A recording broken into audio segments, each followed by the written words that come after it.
alamin li tax may sant yàlla mooy doon naa xaar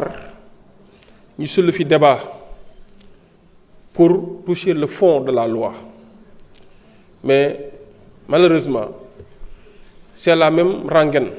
la même chanson pour nous retarder encore et encore, mais ça ne passera pas. Je déplore yenn incident yi fi am mais nag day jox occasion ñi nga xamante ni ñooy waa coalition bënn gaal waa dëpp gaal ñuy gën a wis poobar peut-être pour ñun ñu gën a kii suñu biir mais dañ am hauteur ak responsabilité rek def liggéey bi te xam ni effectivement ce qui nous occupe et nous préoccupe c'est le peuple sénégalais. di wax ni loi bi nag bi nga xam ni soumettre nañ ko en seconde délibération bu fekkoon am na lu toll lu tey fatal ay ni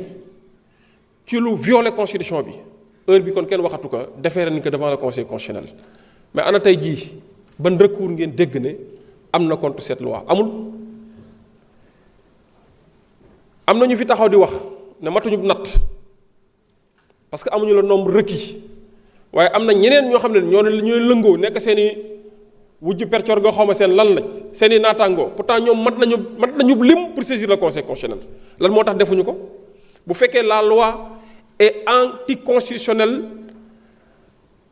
dans ce sens pourquoi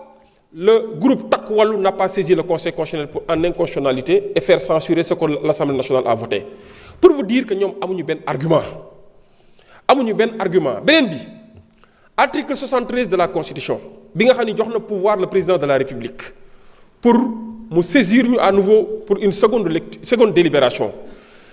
Le texte dit clairement que par simple message motivé waxul sax lettre waxul demande par simple message motivé donc c'est une disposition constitutionnelle mais li am solo foofu te ñu koy jàngat mooy le même texte dit que la saisine suspend le délai de promulgation foofu tamit ma si attirer seen attention pour gën see dalal seen xel en fait la suspension signifie que délai bi nga xamante ni bi ñu joxoon président de la république pour mu promulguer ci biir délai boobu am na ce qu'on appelle le délai de recours devant le conseil constitutionnel qui est de 6 jours 6 jours yooyu may dalal seen xel dépassé nañ ko ba mu desee ñaari fan si la ñuy doog a saisir l'Assemblée nationale donc dañ ko suspendre en attendant assemblée bi bu àddoo tey rek délai bi day continuer waat di suivre son cours pour 48 heures 48 heures yooyu pour lan la pour mu promulguer du ma rappeler li nga xam ne ñun ñëpp xam nañ ko promulgation même bu ko président de la république deful bu délai bi jeexee c'est publié au journal officiel. Une loi entre en vigueur dès son adoption par l'Assemblée nationale soxlawuñ sax ay promulgation boo gisee par élégance républicaine gars yi di xaar yenn délais yi c'est pour effectivement bu ñu épuiser les voies de recours bu fekkee recours am na mais bu recours amul la loi est applicable parce que c'est voté en séance plénière par l'instance habilitée l'instance souveraine pour voter la loi c'est l'Assemblée nationale. ma bëgg ngeen dalal seen xel bu baax a baax dégg naa fi nag ay wax ils ont tout dit sauf l'essentiel yéen ñu oo ne le peuple nous regarde jamono ji ngay wax ne le peuple nous regarde tu fais un sujet hors sujet waxoo ci li nga xam ne moo ñu indi tey on nous parle de processus électoral on nous parle de loi électorale on nous parle de seconde lecture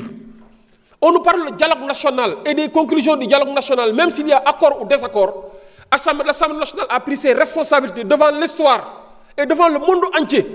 pour se prononcer ou pour statuer sur une question qui relève de sa compétence à savoir une loi muy le code électoral ñu bëri taxaw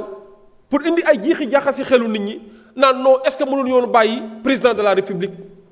jël initiative bi alors que ñun ñoo waat devant le peuple sénégalais ne ñun lépp lu ñu war a jël ci responsabilité en tant que parlementaire dinañ ko jël te ñun ñoo wax ne dinañ def ay initiative parlementaire te ñun proposition de loi moo gën a tuuti ci initiative parlementaire yi ñu jël dem leen ngeen laajte gouvernement bi daanaka 2 semaines yi weesu yëpp audition la ñuy def gouvernement bi sur l'évaluation à mi-parcours l'exécution du budget de 2026 loolu c'est une première c'est salutaire c'est pour la vitalité de notre administration et de notre démocratie et pour permettre aux Sénégalais de savoir que effectivement cette assemblée nationale bii ñu am c'est une assemblée digne de son nom c'est de dignes représentants du peuple ñun ci loolu lañ nekkuñu ci ay mbiicoog mbaaloo nekkuñu ci très sincèrement c'est décevant d'entendre certaine partie de l'opposition parler ainsi ça fout de la honte au peuple sénégalais te ça ne vous grandit pas du tout nañ wax de choses sérieuses nga mbirum question électorale ku koy xeeb da ngaa xamul lan mooy élection damaa gëm ni réew bu dee jëmm ji daanu rab la élection mooy ndëppali moo tax nit bu daanoo rab ba ñu ndëppal ko ba pare sa ëllëg sa day nelaw rek parce que danaan tekk loolu moo tax élection sa ëllëg sa dañoo bëgg mu ni tekk buñ ko tuutal lu am solo la élection bëgguñu à 6 mois des élections qu'on change les règles du jeu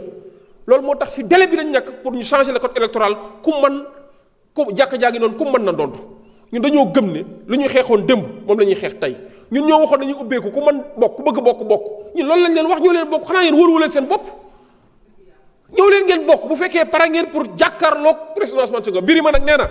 merci beaucoup Birima nee na maamam bu ko kenn musaana tool day dajale ba mu mat fukk wala mu mat ñaar fukk boole leen duma merci élection yi di ñëw noonu lay demee. Honorable Ayib Daffé, vous avez la parole.